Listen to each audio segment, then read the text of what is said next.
It's the beginning of springtime. Birds are singing, bees are buzzing, flowers blooming, allergies are kicking your ass. But that's okay, right? Because this is also the time of the year where new exclusives are released for your favorite consoles. The PlayStation gets Final Fantasy VII Remake, Nioh 2, Persona 5 Royal, to name a few. And the Nintendo Switch gets the very addicting Animal Crossing. Those are some pretty fun games. But hold on, what does the Xbox get? We get Ori and the Will of the Wisp, a good game, and Bleeding Edge.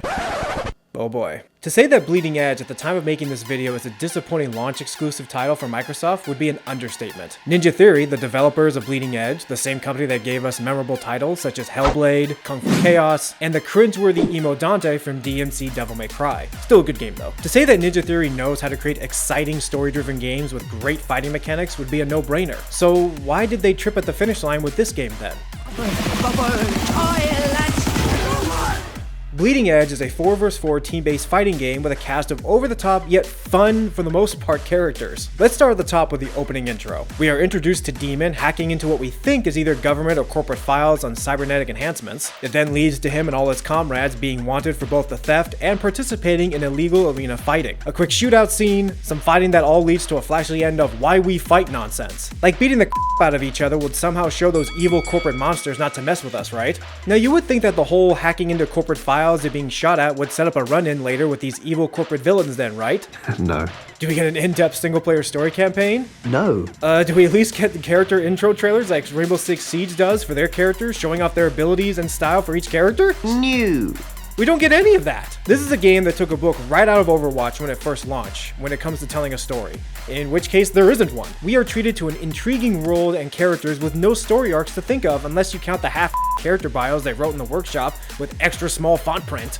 Even then, some of the bios aren't even thoroughly thought out. For example, El Bastard's bio states that nobody knows what he is or why he fights.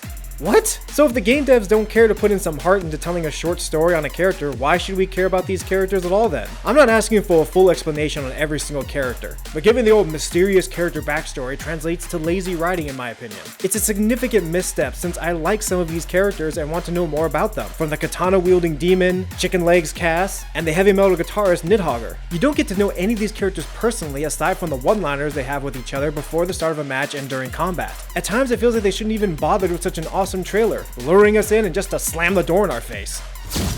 Feel the burn. Diving into the mechanics of the game, each character has 3 fundamental abilities followed by a choice of 2 supers to pick before going into battle. Depending on who you choose, your style will either be a melee fighter or a ranged shooter. You also get to unlock special attachments to increase or decrease your character's abilities, the more you play. Pulling off these different attacks is simple enough, but the mayhem that can unleash in the middle of battle turns into a button-mashing mess that gets old fast, in my opinion. What doesn't do the gameplay any favors either is the lack of fun modes. You get to play one of only 2 game modes: capture points, where each team must capture and hold areas to earn points, and power cells, where teams must collect and deliver power cells to earn points. The team with the most points in either of these modes wins. These modes are fun for a little while if played with friends or a good LFG team. But where are the rest of the modes? Capture the flag, team deathmatch, free-for-all, the list could go on of all the fun and engaging modes that Bleeding Edge would be perfect for. Instead, we only got 2. Oh, did I forget to mention the fact that at the time of making this video, you can't choose which modes you want to play. Can't stand power cells or capture and hold? Too bad, because you got a 50-50 chance of getting it. Nothing says fun times when you're thrown into a game mode that you dislike 3 or 4 times in a row. Objective trust don't rust, mate. What adds more fuel to the fire is that at the timing of writing this script, the servers in this game are at times horrible and struggle to keep up with the action, especially on Xbox. PC players, for the most part, have been getting a little bit of a smoother ride, but when crossplay is involved, it's not fun at all when console players get ripped to pieces because the servers can't keep up compared to their PC counterparts. The servers will either lag, in which case some of your combat maneuvers you learn in the tutorial, say like parrying, doesn't register, or your opponent magically pulls a Houdini out there and shows up right behind you. My personal favorite is when there are 4 to 5 characters on screen battling it out, causing the frame rate to drop, and to have you see your character knock an opponent to near death, to see their death animation right in front of you, only to rewind somehow, return to life because the game didn't register it in the midst of the laggy servers. It's great. Good times, everyone. Until the servers get fixed and keep the frame rate stable for both the PC and Xbox players, it just further hurts the game's longevity. Just inexcusable for an exclusive launch title. Another thing I need to mention is to talk about the laughable character customization features or lack thereof.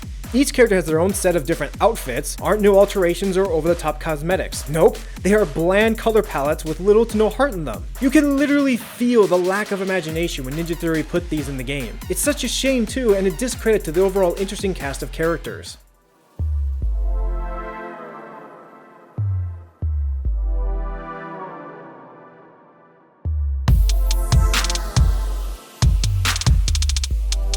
Bleeding Edge at the end of the day represents everything Microsoft claims to be pulling away from when the new Xbox Series X releases later this year. An unfinished, buggy game with just so much potential. Now, do I believe that Bleeding Edge will pull a Sea of Thieves comeback in the next year or two and be a great game with exciting content? Yes, I do. But that isn't the point now, is it? We shouldn't have to wait for a game to be better, or be told, don't worry, it'll get better and fixed later on, just chill and wait another year or so. Cool?